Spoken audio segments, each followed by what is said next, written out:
अस्सलाम वालेकुम दोस्तों आज का जो हमारा टॉपिक है वो है केमिकल्स के ऊपर। तो इससे पहले जो हमारी वीडियो थी वो थी केमिकल इंजीनियरिंग के ऊपर। अब जो हमारा लेक्चर है वो है केमिकल्स के ऊपर। केमिकल्स बेसिकली है क्या चीज़, इसकी डेफिनेशंस क्या है और ये कहाँ से आया है केमिकल का लफ्ज़। तो नेक्स्ट लेक्चर स्टार्ट करने से पहले मेरी आप लोगों से दरख्वास्त है कि आप मेरे चैनल पर सब्सक्राइब करें और बेल आइकन पर क्लिक करें। तो आए टॉपिक स्टार्ट करते हैं। केमिकल। अब केमिकल की डेफिनेशंस क्या है। केमिकल की definitions, what is chemical? A chemical is any substance consisting of matter. This includes any liquid, solid or gas. A chemical is any pure substance, an element or any mixture, a solutions, compound or gases. Chemical ये है कि chemicals में liquid, solid और gases इस्तेमाल किए जाते हैं। इसके बाद आता है कि केमिकल्स व्हाट इज़, हमने पहले पढ़ा था व्हाट इज़ केमिकल। तो इसके अदर वर्ड्स में जो दूसरे वर्ड्स हैं उसमें हम सादा वर्डिंग में हम ये कह सकते हैं कि केमिकल्स, सादा वर्डिंग में ये है, in other word chemical is the branch of chemistry. Chemicals की ब्रांच क्या है? ये एक केमिस्ट्री की ब्रांच है केमिकल। बेसिकली केमिकल खुद उसकी कोई ब्रांच नहीं है, मगर ये केमिकल का लफ्ज़ केमिस्ट्री से निकला हुआ है। तो the most proper definition is used in chemical engineering.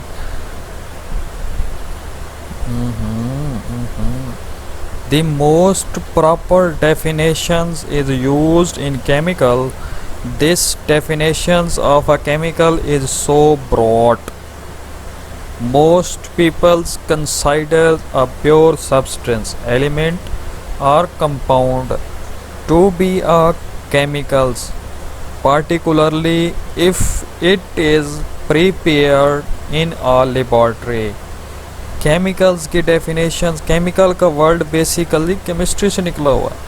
Chemistry के मुतालिक जो हम मालूमात करते हैं उसको हम केमिकल्स का नाम देते हैं।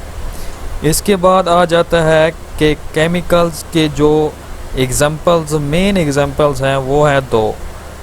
अब केमिकल्स की दो एग्जांपल्स कौन सी हैं? एक है नेचुरली केमिकल, एक है आर्टिफिशियल केमिकल।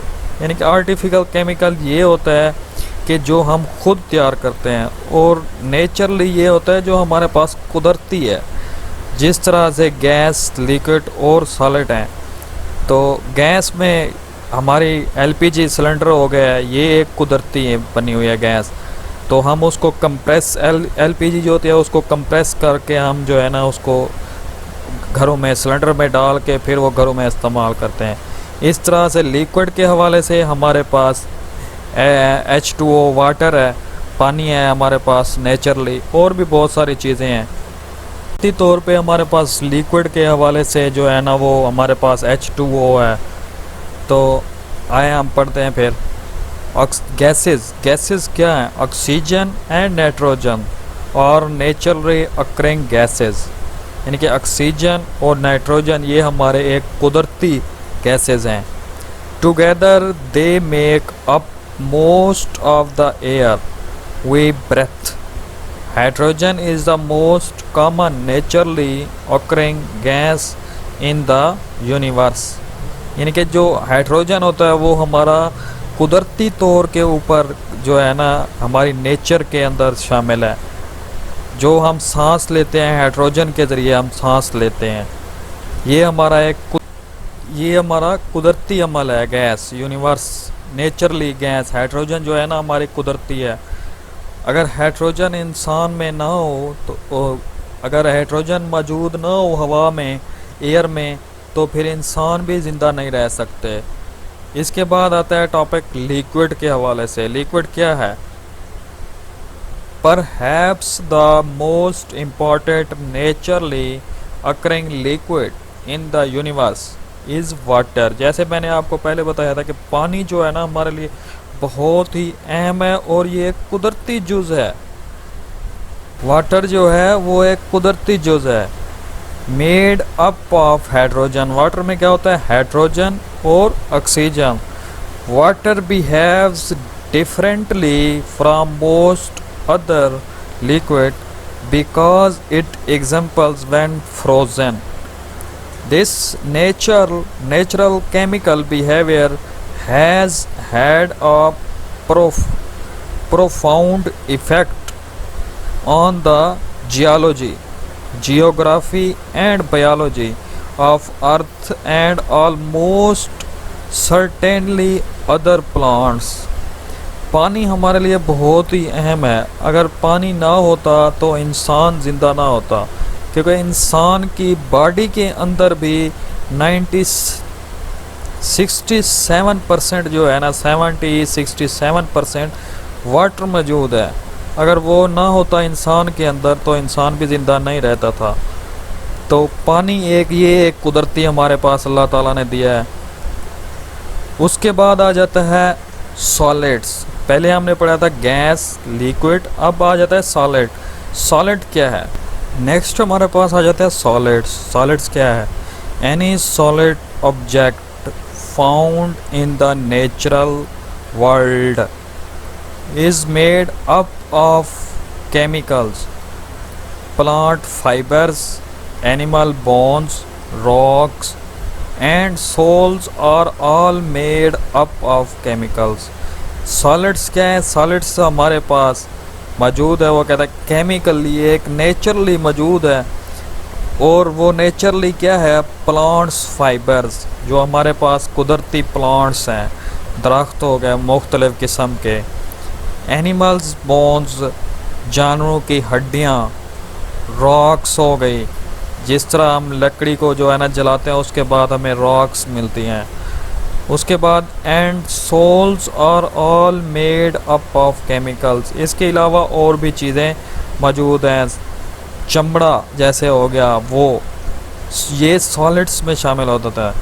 उसके बाद some minerals such as copper and zinc are made entirely from one elements। Granite on the other hand is an example of an igneous rock that's made up of multiple elements। For example, second example है copper, tin, stainless steel, lightweight aluminium, foils, bronze, food flavors and other very useful product। तो solids में जो शामिल हो जाती हैं, जिस तरह से वो ग्रेनाइट की बात कर रहा है, डायमंड हो गया, ये चीज़ें जो है ना सॉलिड्स में आ जाती हैं। तो सॉलिड्स में और भी मल्टीपल्स वो कहता है कि चीज़ें, एलिमेंट्स शामिल होते हैं। जिस तरह से उसने मिसाल बताई है स्टेनलेस स्टील की, ये भी एक कुदरती है। स्टेनलेस स्टील भी कुदरती है। स्टेनलेस स्टील होता कुदरती है, मगर उसकी जो पॉलिश करते हैं वो एक जो है ना आर्टिफिशियल तरीके से शामिल हो जाती है। उसके बाद एल्युमिनियम हो गया, और भी बहुत सारी वेरी यूज़फुल प्रोडक्ट हैं, काफ़ी हद तक जो है ना वो फिर आ जाती हैं उसमें नेचुरल में।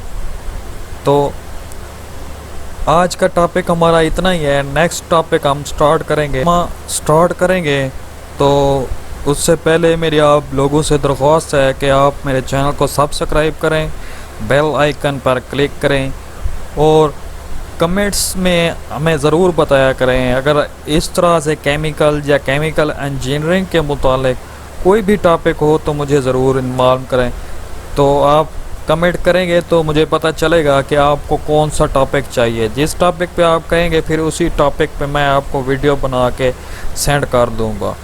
ओके, अल्लाह हाफिज़, अपना ख्याल रखें।